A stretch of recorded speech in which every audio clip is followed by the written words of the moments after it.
je vais vous demander de dire votre numéro d'équipe à la caméra. C'est 12. Parfait. Donc, pour la présentation, c'est une durée de 15 minutes. Je vais vous montrer le temps restant avec des cartons. Donc, je vais vous présenter les 7 minutes, 4 minutes, 2 minutes et 30 secondes restants. Je vais faire signe pour les 10 dernières secondes avec les mains. Par la suite, il va y avoir une période de questions de 5 minutes. Si le temps est terminé, vous pouvez quand même compléter votre réponse. Ensuite, on vous demande de rester dans les lignes vertes au sol. C'est pour être dans les angles de la caméra. Vous ne devez pas dévoiler la provenance de votre cégep en aucun temps. Puis pour tout le monde dans la salle, on vous demande d'être silencieux. Vous ne pouvez pas quitter la présentation, donc vous devez rester dans la salle tout le long de la présentation. S'il vous plaît, assurez-vous que votre cellulaire est éteint. Puis, donc maintenant, j'inviterai les juges à se présenter. Bonjour, je m'appelle Gauthier-Champagne, je travaille chez Desjardins comme planificatrice financière au personnel et commercial. Bonjour, Olivier Sicou, je suis spécialiste budget et analyse de projet dans le réseau de la santé Montréal. Allô, je m'appelle Catherine Dumonado, je suis responsable de dossier au Cheveux Greater. Allô, je m'appelle Marika Lapointe, je suis analyste en coût de revient chez Prévocor qui appartient au groupe Volvo dans le fond. Puis je suis également présidente des Jeux du commerce, donc la plus grande compétition interuniversitaire de l'Est Canada. Bonjour, Samuel Saint-Hilaire, je suis directeur des études de deuxième cycle à l'UQAR. Je suis également professeur en sciences comptables et je représente l'ordre des CPF aujourd'hui. Donc, quand vous êtes prêts, vous pouvez commencer. Bonjour tout le monde, je vous présente Marcel Junior Lacorsi, mon collègue. Louis Grégoire Duclos et Thomas Vallière. Nous sommes membres de consultation KDV. Nous vous remercions vraiment de nous avoir soumis ce mandat-là qui tient à cœur. Nous aussi, on a pris beaucoup de temps pour vraiment aller voir comment on peut conseiller pour avoir une décision très optimale de votre cas. Donc on va procéder sans plus tarder, disons. On va présenter un peu le mandat que vous nous avez soumis, qui contenait plusieurs éléments, disons, vous questionner sur la conformité des états financiers. On va faire un point dessus. Aussi, vous nous demandez les écritures de régularisation à faire. On a observé quelques petites choses à changer. Rien de dramatique, par contre. Je vous rassure sur ça. Des ajustements aussi comptables au niveau des transactions. On voit qu'il y a malheureusement, Madame Kat, votre mari n'est pas là aujourd'hui, mais on pourra toujours nous recontacter s'il veut avoir plus d'informations par rapport à ça. On va avoir du plaisir de payer encore. Évaluation des différents projets d'investissement. Évidemment, vous avez plusieurs projets d'investissement, ça n'arrive pas à tout le monde d'avoir plusieurs options comme ça dans la vie. Donc, on va prendre beaucoup de temps pour vous parler un peu plus quels sont les pour et les contre par rapport à tout ça et comment vous devez procéder par rapport à ça aussi. Et aussi, on va parler aussi de l'analyse financière des différents projets, évidemment, et quelques recommandations par rapport à plusieurs choses qui entourent tous ces projets-là. Donc, on va continuer sans plus tarder. Je vais laisser, par rapport à la conformité des états financiers, je vais laisser mon collègue vous en parler un petit peu plus. Donc, alors, bonjour tout le monde. On va commencer tout de suite avec les frais de constitution. Donc, on a observé dans un de vos comptes de charges on a analysé que les charges que vous avez inscrites dans le même compte, ça se rapportait un peu à des frais de constitution. Puis nous, en tant que comptable, on croit que les frais de constitution, bon, en fait, on est sûr, que les frais de constitution, ça arrive pas chaque année. Donc, on ne doit pas transporter ça dans chaque état financier. Donc, on enlèverait les frais de constitution, et comme le deuxième point le dit, on garderait simplement la portion assurance que vous avez aussi imbriquée dans le même compte de charge. Puisque l'assurance, c'est récurrent à chaque année, on paye de l'assurance à chaque année.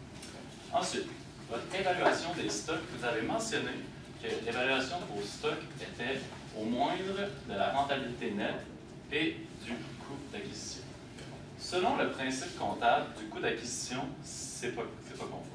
Il faut absolument prendre le coût d'acquisition de nos stocks afin pour les évaluer en fait, parce que sinon c'est pas objectif. Ensuite, la portion de la dette à long terme échéant au prochain exercice. On a comme observé une certaine anomalie dans ce compte, qui est la portion de la dette à long terme échéant au prochain exercice, puisqu'il faut vraiment séparer dans notre remboursement bancaire la portion capital et intérêt, et être sûr d'inclure juste à l'état des résultats la portion intérêt. Ensuite, vous avez mentionné que vous aimeriez qu'on vous aide avec vos écritures de régularisation de l'exercice de 7 ans. Premièrement, on a observé que tous vos charges de fourniture, vous avez inclus dans l'état des résultats. Ce qui se trouve, c'est pas une mauvaise idée. C'est un cas un peu classique qu'on va trouver dans les entreprises qui n'engagent pas un comptable à temps plein. Ce qu'il faut faire avec les fournitures, c'est que les fournitures que vous avez à la fin de l'année, c'est de l'actif court terme. Donc, il faut regarder en inventaire toutes les fournitures que nous avons en ce moment afin de séparer ceux qu'on a utilisés et ceux qu'on a encore. Ceux qu'on a encore, on les laisse dans l'actif court terme, alors que ceux qu'on a utilisés, on les passe en tant que charge. Ensuite, la charge d'assurance, c'est l'assurance payée d'avance. Ça c'est ce qui s'applique à ça, c'est le principe comptable du rattachement des charges au produit. On ne peut pas comptabiliser une charge si on n'a pas fait le produit, si le produit n'a pas inclus la charge dans la même année. En gros, ce que je viens de dire, c'est que si on prend un contrat d'assurance du 1er décembre au 31, du 1er janvier au 31 décembre, mais que votre année financière commence le 1er juin et finit le 1er juillet, en fait, votre contrat d'assurance que vous avez utilisé, vous avez juste utilisé 6 mois dans l'année. Donc, supposons que vous avez assuré votre bâtiment. Votre bâtiment vous a juste permis de faire des profits pendant 6 mois d'assurance. En gros, c'est ça. Donc, la côté de l'assurance qu'on a utilisée cette année, on le met cette année, et le payer d'avance, dans la même optique, la charge d'intérêt, là, on avait les chiffres, donc on aurait pu vous le démontrer au tableau, l'écriture comptable qu'on va faire. Donc, la charge d'intérêt de cette année, on met le montant de 753 $ qui se trouve à être la moitié de cette année, et à payer pour l'an prochain de 753 $. Finalement, vous avez mentionné que vous aimeriez qu'on observe l'état des encaissements et des décaissements de William afin de transformer la comptabilité de caisse en comptabilité d'exercice. En fait, William, ce qu'il nous avait fourni comme renseignement, c'était un peu son état de compte, encaissement, décaissement, un peu compte accéléré. En fait, complètement ce qu'on revient dans les cas. Donc, dans ces encaissements, on garde les spectacles, les séances de zoothérapie, les rencontres, les différentes conférences. Toutefois, dans ces encaissements, il faut retirer les spectacles ou la conférence qui a perçu d'avance. Parce que selon encore un principe comptable de la réalisation, on ne peut pas comptabiliser le produit tant qu'on ne l'a pas fait. Donc, on doit toujours le service, donc on ne peut pas comptabiliser le produit. Dans nos charges d'exploitation, pour encore régler le cas du remboursement court terme du camion, donc la portion intérêt doit être ajoutée à l'état des résultats. Ensuite, toutes les autres charges d'exploitation, donc l'entretien, etc., ça doit rester. Pour revenir un peu sur ce qu'il disait tout à l'heure, c'est-à-dire, en bref, à chaque fois que tu vas comptabiliser quelque chose comme un produit, il faut t'assurer que tu as comptabilisé aussi la charge qui t'a permis d'avoir ce produit-là. Et quand dans le cas de William, par exemple, à chaque fois qu'il sortait de l'argent, il pensait qu'il sortait de l'argent, il mettait ça comme une charge, et à chaque fois qu'il recevait de l'argent, il pensait qu'il venait de gagner de l'argent. Il faut vraiment diviser. Est-ce que cet argent que j'ai reçu, est-ce qu'il m'a permis, c'est parce que j'ai engagé une charge dans cet exercice? Ou cet argent que j'ai reçu, je vais rendre le service plus tard. Dépendamment de ça, je vais diviser les sections, puis mettre dans le bon état financier. Puis la même chose aussi avec les charges d'exploitation, c'est effectivement la même chose. Tu payes une publicité que tu vas utiliser pour un mois ou un an, que ton état financier, comme tu disais, c'est de janvier à juillet, c'est les 6 premiers mois. Il faut comptabiliser juste 6 mois de publicité et non 12 mois, parce que sinon tu mets plus de charges que tu n'as fait. Donc on va continuer. Donc, finalement, dans les encaissements, ce qu'il ne faut pas mettre dans le résultat comme produit d'exploitation, c'est les prix remportés grâce à des concours. Ce qu'on va placer dans le résultat, c'est dans la section autres résultats. Pourquoi? Parce que ce n'est pas des revenus récurrents.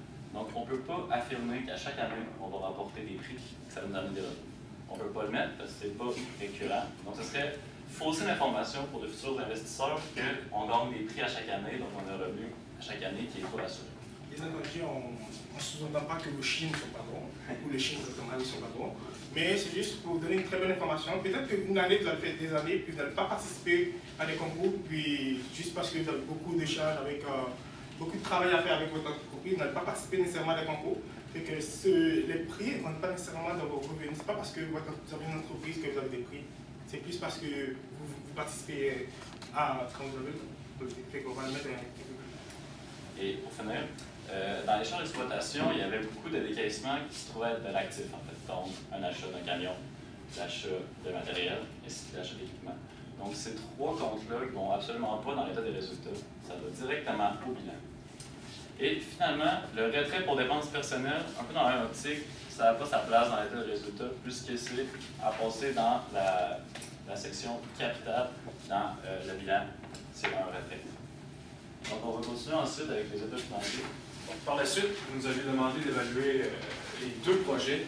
D'un côté, on avait le café avec votre copain, qui serait devenu un peu le café avec les chiens dedans. Le thé. Non, le thé, désolé. Le thé avec les chiens ou le thé poterie. Donc, avant d'embarquer dans les chiffres, on va y aller un peu avec un côté peut-être plus qualitatif en plein ça.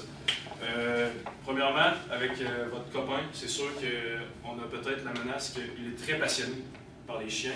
On a vu, lorsqu'on s'est rencontré avec votre copain, que celui-ci faisait d'énormes dépenses en lien avec les chiens. Il est passionné, il aime investir de l'argent. Parfois, ça peut peut-être être une menace pour le futur. Bien entendu aussi, une autre chose qu'il faudrait faire attention avec ce projet-là, c'est le fait qu'en ce moment, vous êtes une entreprise individuelle. Et lui serait aussi associé s'il commence le projet avec vous. Donc, il faudrait peut-être changer l'entreprise et laisser tomber l'entreprise individuelle. Du côté des thé-poteries, ça pourrait rester une entreprise individuelle, car votre soeur, elle a un nouveau boulot. Elle ferait seulement vous donner ses stocks, par exemple, et ses immobilisations, désolé.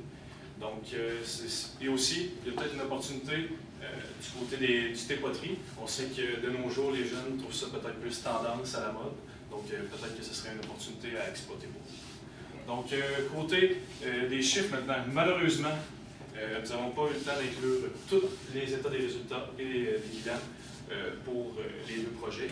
Cependant, nous avons calculé, nous avons le temps de les faire, mais on ne les a pas inclus au complet dans la présentation. Donc, nous avons calculé l'état des résultats du cas poté, qui serait dans le fond le thé poterie, qui nous a donné le bénéfice net le plus élevé. Nous avons demandé lequel serait le plus rentable des deux projets. C'est bien, ça serait celui-ci. Donc, nous avons évalué vos revenus pour l'année prochaine à 223 872 $. Ensuite, vous avez les coûts des ventes de 111 936 $ pour une marge brute de 50% des ventes à 111 936 $. Ensuite, vous auriez eu des charges d'exploitation pour la prochaine année de 35 777 $ pour un bénéfice net de 76 159 $. Par rapport à l'analyse financière de la situation actuelle, on avait essayé de calculer quelques ratios pour vous donner une idée un peu de c'est quoi votre situation actuelle. On a calculé le ratio des fonds de roulement qui est environ de 0,9, c'est-à-dire 90%. Et on a calculé aussi le ratio de l'endettement, c'est-à-dire en fait votre actif actuel est à combien de pourcents financé par une dette. On parle de 11%, on peut voir ici 0,1. Mais 11% de votre actif actuel est financé par les dettes. Et la rentabilité de l'actif, c'est-à-dire votre bénéfice que vous faites présentement, à quel point vos actifs supportent votre bénéfice. C'est-à-dire vous utilisez 14,19% de vos actifs pour générer ce bénéfice-là, ce qui est quand même sans avoir les ratios du milieu. On ne peut pas vraiment vous dire si c'est bon, si c'est meilleur ou si c'est moins bon. Donc on va juste vous donner les chiffres ici. Quand on aura ces ratios-là, on va pouvoir faire une comparaison un peu plus poussée. La rentabilité de l'avoir, c'est-à-dire le bénéfice net sur les capitaux propres, c'est-à-dire pour votre investissement que vous faites, qu'est-ce que ça vous rapporte comme bénéfice en fait. Donc on a environ 15 et 95% de votre capital propre qui vous permet de faire ce bénéfice-là. En fait, pour la situation future, le prochain projet, pas mal tous les ratios auraient augmenté. Par exemple, l'actif à court terme, il aurait augmenté parce qu'on augmente les stocks. On aurait augmenté les stocks, par exemple, parce que votre soeur vous avez acheté de la poterie, donc les stocks vont augmenter. Aussi, vos immobilisations corporelles auraient augmenté, donc si on augmente le numérateur du ratio, effectivement, celui-ci va augmenter. Côté rentabilité de l'actif aussi, bénéfice net, le bénéfice net que j'ai présenté tantôt serait plus élevé que celui que vous avez effectué cette année sans le nouveau projet. Donc, effectivement, la rentabilité de l'actif aura augmenté aussi. Les recommandations, je vais laisser poser. Tu vas passer à quelques recommandations, je pense. Absolument. Donc, lorsqu'on observait vos documents, on a compris que la ville vous offrait une option d'achat pour votre terrain. Nous autres, on a cru que c'était vraiment pas une bonne idée d'aller dans ce sens-là parce qu'effectivement, de un, la ville vous offre un prix qui est inférieur au terrain qui se trouve en ce moment. Deuxièmement, il prévoit de construire un stationnement en arrière de votre bâtisse, en fait, de votre maison ancestrale. Je pense qu'il fait le charme de votre café et votre maison ancestrale, c'est vraiment la nature, la tranquillité et ce qui pourrait amener des clients donc, dans un contexte de café avec des chiens, donc la tranquillité. Donc, selon nous, un stationnement qui fait très urbain avec les autos, la pollution, le bruit, c'est pas une bonne idée d'aller dans ce sens. Quand on regarde vraiment votre mission d'entreprise et votre image d'entreprise, on pense qu'avoir des flottes de camions en arrière de votre café, c'est pas de votre salon d'été précisément, c'est pas nécessairement quelque chose qui va être bon pour vos futurs clients. Aussi, petite recommandation, si vous partez, comme on avait dit, si vous devez partir avec votre jeune, il va falloir, votre petit ami, il va falloir forcément changer la constitution, au niveau fiscal, comment l'entreprise est constituée. C'est-à-dire que vous êtes une entreprise individuelle, présentement, vous allez devoir passer par une autre structure. On vous suggère en compagnie, comme ça, s'il fait des dépenses un peu trop extravagantes, c'est juste l'identité de l'entreprise qui est affectée. Et dans un futur, vous allez pouvoir tout simplement dissocier cette activité-là de votre activité principale. C'est terminé. Merci. Donc, ça va être la période de questions. Merci.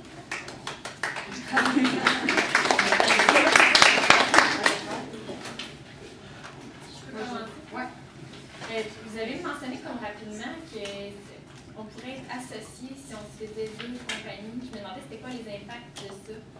D'être associé Ouais. avec votre soeur? Ouais. Non, c'est Ou avec le mari. Avec le copain, parce que Ouais. pour la soeur, elle se trouvait un boulot, donc ça rappelait seulement, par exemple, donner un peu ce qu'elle avait comme actif. Ouais. Et avec la soeur, Avec la soeur, c'est sûr que c'est pas en compagnie, c'est pas des associés. Cependant, avec le copain, je crois qu'il voudrait vraiment être impliqué. On sait qu'il a une passion pour les chiens. Il aimerait vraiment peut-être bâtir quelque chose avec vous. Ce que ça comprend, c'est vraiment de laisser tomber l'entreprise individuelle. Parce qu'en ce moment, c'est seulement vous qui gère l'entreprise. Donc, c'est sûr qu'en associé, par exemple, vous pouvez faire la société en nom collectif.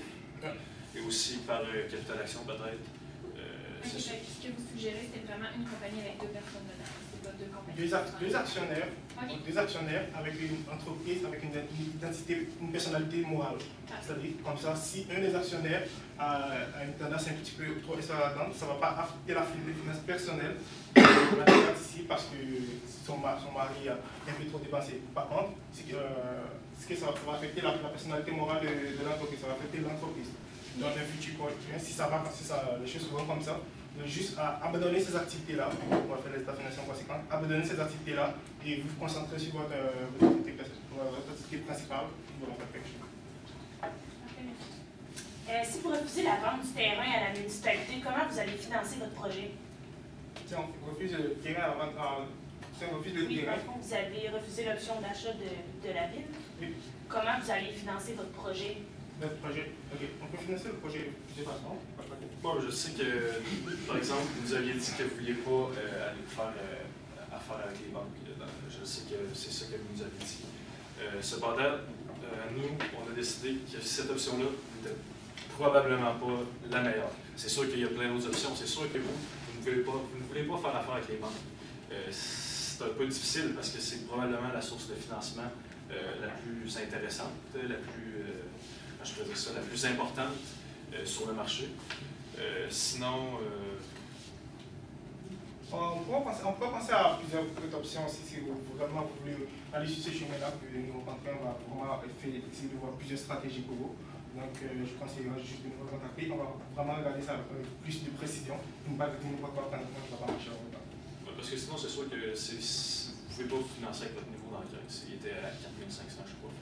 C'est impossible pour vous de prendre ça, oui, par exemple, acheter des actifs et d'embarquer dans le projet seulement avec votre entreprise. Moi, j'ai une autre question. Vous me proposez d'aller vers capotais en fait avec ma cousine Kimi.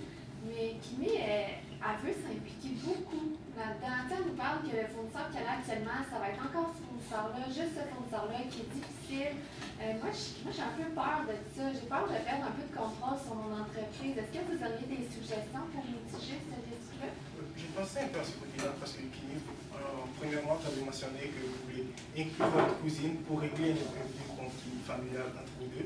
C'est une très bonne idée, par exemple. Par contre, financièrement parlant, ce n'est pas nécessairement la même option. Mais ce qu'on vous suggère, c'est vraiment de mettre les bases dans le contrat. Donc, le contrat vraiment dit qu'est-ce que vous n'êtes pas d'accord avec ça et qu'est-ce que vous êtes d'accord et discuter par rapport à ça. Si, par exemple, votre soeur ne veut vraiment pas, parce qu'elle aussi elle a un intérêt personnel dans tout ça, et veut vraiment que ses côtés continuent à insister et à persister avec l'entreprise, que vous allez dire votre mari par rapport à ça, et ça va se passer par une discussion et tout ça. Puis, dépendamment des débouchés de la discussion, on peut envisager d'autres possibilités pour l'entreprise. Moi, Non, vas-y, les femmes d'abord. j'ai remarqué que suite à la fusion que vous proposez, mes charges d'exploitation diminuent versus mes charges d'exploitation que j'avais avant, qui étaient à peu près de 39 000. Dans votre état des résultats, j'arrive à 35 000.